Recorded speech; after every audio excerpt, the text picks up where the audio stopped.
This is Candace here, and I'm coming to you today with a mommy makeover.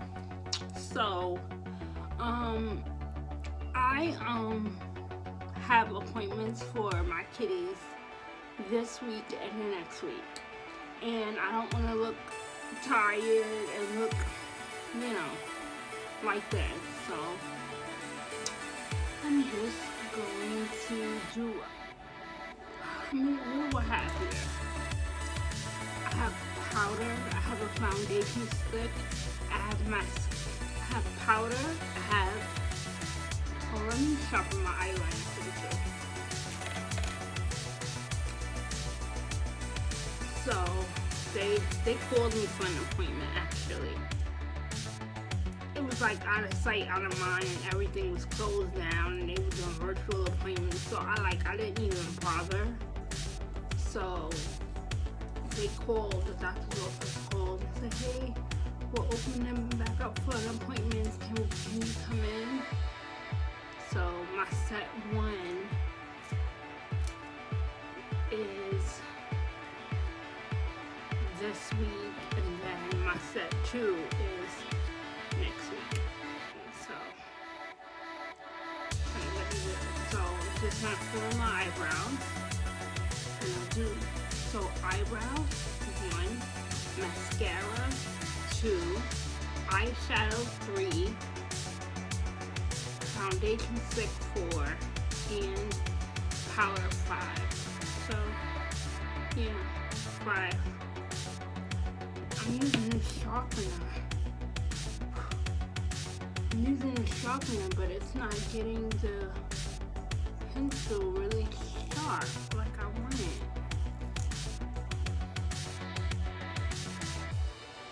That's good enough. So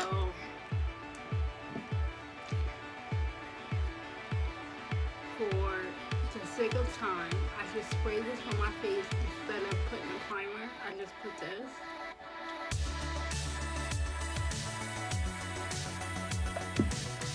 I don't have any eyebrows. You see, they grow in scarcely, so I'm just gonna cut them off so I can just draw new ones on.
So it's just 5 makeup steps. It's just eyebrows, foundation stick, eyeshadow, mascara, and face powder. Just 5 things. Just to go run out the house and just go and be in a go. So I am going to my kid's appointment this week. I'm most likely not gonna wear this color. I'm just gonna wear my good old faithful brown gold or just gold, and then my head wrap, I'll just dye it down a little bit. I'll wear like black, or I wear like my blue, and I'll wear my blue duster, and I'll wear like a white top or something, and then I'll wear studs instead of hoops. Yeah. So that concludes my makeover video. Thanks for watching.